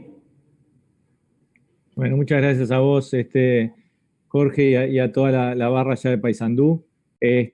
Me llegaba otra pregunta ahora por el chat, a lo mejor no nos quedó muy claro, el tema de cómo desvincular al paciente del OAF, básicamente siguiendo el mensaje que teníamos de que nos guía el trabajo respiratorio del enfermo por sobre la saturación. Por lo menos lo que nosotros estamos haciendo es ir descendiendo el flujo con que apoyamos al paciente, valoramos la tolerancia de la mecánica del trabajo respiratorio. Probablemente, esto es un poco artesanal, pero bajando de a 10 en 10 los litros minutos, a ver cómo va tolerando. Si consolidamos que estamos en un escalón menor de soporte de litros minuto, ahí vemos si se puede ir bajando la FiO2, viendo cuánto cae o no la saturación, pero me parece que es ir dando pasos de a uno a la vez, primero flujo, después FiO2, hasta que llegamos a niveles de 30, 35 litros, con una FiO2 de 0,4, 0,45, y ahí estamos a tiro de una máscara, donde vamos haciendo ensayo y error. Un test corto de máscara de bajo flujo o máscara con reservorio, y vemos si aumenta el trabajo o si cae mucho la saturación, y si ocurre eso, volvemos al último escalón con que teníamos al enfermo en OAF. Y después haciendo periodos cada vez más prolongados de máscara. No sé, Pedro, si más o menos estamos alineados en eso. Sí, Arturo, estamos alineados. Mira, antes había otra pregunta que quedó colgada, quedó esa del destete, quedó otra que preguntaba pulgares para arriba, 80-85 de saturación y frecuencia de 25, si igual lo aguantábamos. O sea, bueno, ¿Dos pulgares o un pulgar? Después la combinación, exacto, la combinación de posibilidades puede ser infinita, ¿no? Pero yo le diría que sí, que la frecuencia es importante, ¿sí? Que la frecuencia es importante. Tengo un ejemplo de un par de enfermos que tuvimos que estar con 0,9 para que saturaran 88 y hasta 100% de oxígeno en el OAF durante un día o día y medio, que uno diría, ese enfermo hay que ventilarlo, si el enfermo estaba confortable y ese enfermo está en la casa. No se ventiló y ese enfermo está en la casa. Entonces yo le diría que la frecuencia respiratoria es importante. Y con respecto al destete, yo estoy de acuerdo en bajar flujo y FiO2, obviamente que si es este caso que el enfermo está con FiO2 1 es un rato, después uno baja FiO2 y no flujo, pero cuando uno está con 50%, empieza a bajar flujo y avanza hacia el destete a través del descenso del flujo, y la FiO2 la maneja entre 0,5 y 0,4. Lo que sí me parece que es importante, pero también lo has dicho vos, pero me parece recalcarlo, no es un problema grande el destete porque estos enfermos hacen ese clic, lo van a ver. El enfermo un día satura 89 y el otro día está con 92. De golpe empezó a saturar 92 y después satura 94 con el mismo 0,6 y de repente está saturando 98. Entonces empezamos a bajar la FiO2 para que sature menos y satura 98. Y ahí le bajamos el flujo y el enfermo ya está bien. Yo lo que estoy viendo es que a veces nos demoramos en probarle la máscara porque nos da miedo. Y estamos demorando a veces, dejarle un día más, vamos a dejarlo, y seguramente están quedándose un par de días más de lo que tendrían que quedarse los pacientes. Pero bueno, me parece que ese es el camino, Arturo. No va a ser difícil detectarlos de la OAF, porque los enfermos empiezan a mostrar esa mejoría. Alguien preguntó por ahí en el chat, y perdona que me extienda porque no me gusta que quede ninguna pregunta colgada, pero alguien preguntó si esto se puede hacer en otras áreas que no sea terapia intensiva. Y bueno, puede llegar ese momento. Nosotros hoy, que estamos con una disponibilidad de camas aceptables, parece lógico, por todas estas cosas que estamos hablando, que es ideal que el oxígeno de alto flujo se haga en terapia intensiva. Sobre todo para esas tomas de decisiones que hablaba Henry, que hablaba Martín, que hablaste vos y que hablamos nosotros, que son decisiones pesadas, ¿no? Tomar decisiones de ventilar, sobre todo a la gente más joven, porque Henry, cuando habla de esos patrones, yo apostaría que son pacientes jóvenes, porque de hecho me ha pasado con pacientes que son más jóvenes. Con los viejitos más frágiles, la decisión de ventilarlo es más fácil, porque el enfermo se pone peor más rápido. Es que el enfermo que tiene reserva, el que demora en ponerse mal, y es el que aguanta con 32 de frecuencia, te aguanta una semana. El viejito no te aguanta con 32 de frecuencia una semana. Entonces, es más fácil tomar decisiones, pero cuando el enfermo tiene 50 años, tiene 48 años, se hace más difícil, porque el enfermo aguanta. Entonces, nosotros queda esa duda de la toma de decisiones. Pero si hay un momento donde están llenas la cama de CTI, porque están todos los enfermos ventilados, porque el 50% de los que se van a ventilar están ventilados, y el otro 50-60% que precisa OAF estará en las puertas, estará en piso y estará donde se podrá hacer, donde podamos hacer esta terapéutica. Idealmente, terapia intensiva, para reforzar. para seguir, espero no llegar a esta situación que estamos hablando. Sería tremendo, ¿no? Porque estaríamos en una situación catastrófica donde ni las burbujas, ni absolutamente nada de lo que hemos hecho, o sea, hicimos todo mal y está funcionando todo mal. Y yo quiero creer que a pesar de que este virus es así, tiene ese comportamiento, nosotros podemos contenerlo todavía con medidas propias de cada uno de nosotros mismos, ¿no? Tapabocas, lo de siempre. El mensaje de siempre, tapaboca, lavado de manos y bueno, gracias por bancarnos todo este rato. No, y además, Pedro, para terminar, es que tenemos el riesgo de que esto se transforme en una catástrofe y saturación, pero mientras no ocurra, tenemos la obligación de seguir haciendo lo que va a beneficiar más al enfermo. Entonces, el CTI es lo que hablábamos al principio, nos ofrece la combinación de gente entrenada, tecnología y espacio físico. Obviamente que en un box de emergencia, si no hay más remedio y tenés un pico de oxígeno y otro de aire, le podés conectar el OAF, pero vas a tener insuficiente ventilación, gente menos entrenada, y estás haciendo todo en un lugar porque no tenés más remedio. Entonces, como bien dijiste vos, sí es posible, pero mientras tengamos capacidad tenemos que seguir haciendo lo que sea mejor para el paciente. Y por ahora parece que estas condiciones las damos nosotros en CTI. Bueno, yo también, vamos a redondear, ya se hace tarde y todos tenemos muchos pacientes para ver, así que les quería agradecer nuevamente a Jorge, a la gente de Paysandú, a la SUMI por el apoyo que nos han dado y por la posibilidad de que esta instancia quede grabada y se pueda seguir comunicando. A vos, Rodrigo, Pedro y Martín, por sumarse un segundo después que se los propuse. Así que bueno, esperemos que esto pueda ser un canal de comunicación fluido, como decía Pedro, tanto desde la cátedra como desde el laboratorio. Estamos a las órdenes para compartir experiencia y tratar de aportar lo que hemos ido aprendiendo en este camino y que esperemos que sume para el beneficio de los pacientes y para cuidar a nuestro equipo de salud. El último mensaje, como también decía Pedro, nosotros además de ser los que vamos a asistir a los pacientes más graves, también creo que tenemos la responsabilidad social y comunitaria de, con nuestro ejemplo, estar tratando de marcar qué es lo que tenemos que hacer en la sociedad. Entonces nosotros debemos ser los que más estrictamente intentemos respetar el distanciamiento, la protección, no solo en el lugar de trabajo frente a un paciente positivo, sino como comportamiento social y ser la imagen de las buenas prácticas médicas en cualquier lugar que estemos. Así que bueno, muchas gracias y seguimos en contacto para esta y cualquier otra actividad. Un abrazo a todos.